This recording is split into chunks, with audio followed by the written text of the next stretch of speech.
ಎಲ್ಲರಿಗೂ ನಮಸ್ಕಾರಗಳು. ಪ್ರಭುಕವಿಯ ಆರಾಧ್ಯ ದೈವವಾಗಿರ್ತಕ್ಕಂಥ ಶ್ರೀ ಮಲ್ಲಿಕಾರ್ಜುನ ದೇವರ ಜಾತ್ರಾ ಮಹೋತ್ಸವವು ಆಗಸ್ಟ್ 31 ಶ್ರಾವಣ ಮಾಸದ 3ನೇ ಸೋಮವಾರ ಜರುಗುತ್ತದೆ.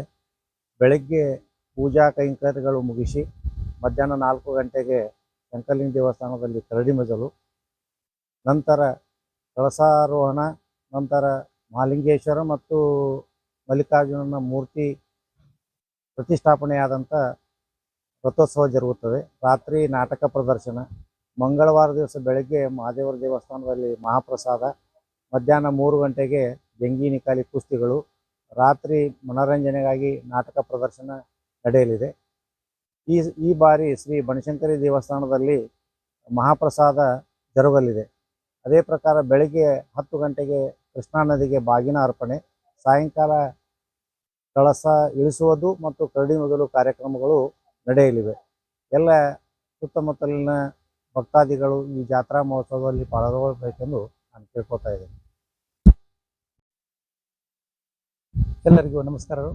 ತಮಗೆಲ್ಲ ತಿಳಿದಂತೆ ಶ್ರಾವಣ ಮಾಸದ ಮೊದಲನೇ ದೊಡ್ಡ ಜಾತ್ರಾ ಮಹೋತ್ಸವ ರಬಕವಿಯ ಆರಾಧ್ಯ ದೇವ ಶ್ರೀ ಮಲ್ಲಿಕಾರ್ಜುನ ದೇವರ ಜಾತ್ರಾ ಮಹೋತ್ಸವ. ಈ ಜಾತ್ರಾ ಮಹೋತ್ಸವದಂದು ಯಥಾ ಪ್ರಕಾರವಾಗಿ ಪೂಜಾ ಕಂಕರಿಗಳ ಜೊತೆಗೆ ಸೋಮವಾರ ದಿನ ಶ್ರೀಶೈಲ ಪಾದಯಾತ್ರಾ ಮಂಡಳಿಯವರ ವತಿಯಿಂದ ಪ್ರಸಾದದ ಕಾರ್ಯಕ್ರಮ ಇರುತ್ತದೆ. ಅದರ ಜೊತೆಗೆ ಮಂಗಳವಾರವೂ ಸಹಿತ ಪ್ರಸಾದದ ಕಾರ್ಯಕ್ರಮವಿದ್ದು, ಈ ವರ್ಷದಿಂದ ಬುಧವಾರದಂದು ಭಕ್ತಾದಿಗಳಿಗೆ ಒಂದು ಅನುಕೂಲವಾಗುವಗೋಸ್ಕರ ಪ್ರಸಾದ ವ್ಯವಸ್ಥೆಯನ್ನು ಪ್ರಾರಂಭಿಸಿದ್ದು, ಸದರಿ ಪ್ರಸಾದದ ವ್ಯವಸ್ಥೆಯನ್ನು ನಾವು ಶ್ರೀ ಬನಶಂಕರಿ ದೇವಸ್ಥಾನದಲ್ಲಿ ಮಾಡಿದ್ದು, ಸಕಲ ಭಕ್ತಾದಿಗಳು ಅದರ ಉಪಯೋಗವನ್ನು ತೆಗೆದುಕೊಳ್ಳಲಿಕ್ಕೆ ಹೋಗುತ್ತೇವೆ. ಅದೇ ರೀತಿ ರಬಕವಿ ನಗರದ ಹಾಗೂ ಸುತ್ತಮುತ್ತಲಿನ ಎಲ್ಲ ಭಕ್ತಾದಿಗಳು ನೈವೇದ್ಯದ ಬದಲಾಗಿ ಹಿಟ್ಟಕ್ಕಿಯನ್ನು ಕೊಟ್ಟಂತ ಸಂದರ್ಭದಲ್ಲಿ ಆ ಹಿಟ್ಟಕ್ಕಿಯನ್ನು ಸಹಿತ ಆ ಮಹಾಪ್ರಸಾದಕ್ಕೆ ಉಪಯೋಗಿಸಿ ಎಲ್ಲ ಬಂದಂತ ಭಕ್ತರಿಗೆ ಪ್ರಸಾದದ ಕಾರ್ಯಕ್ರಮವನ್ನು ಕೈಗೊಳ್ಳುತ್ತೇವೆ.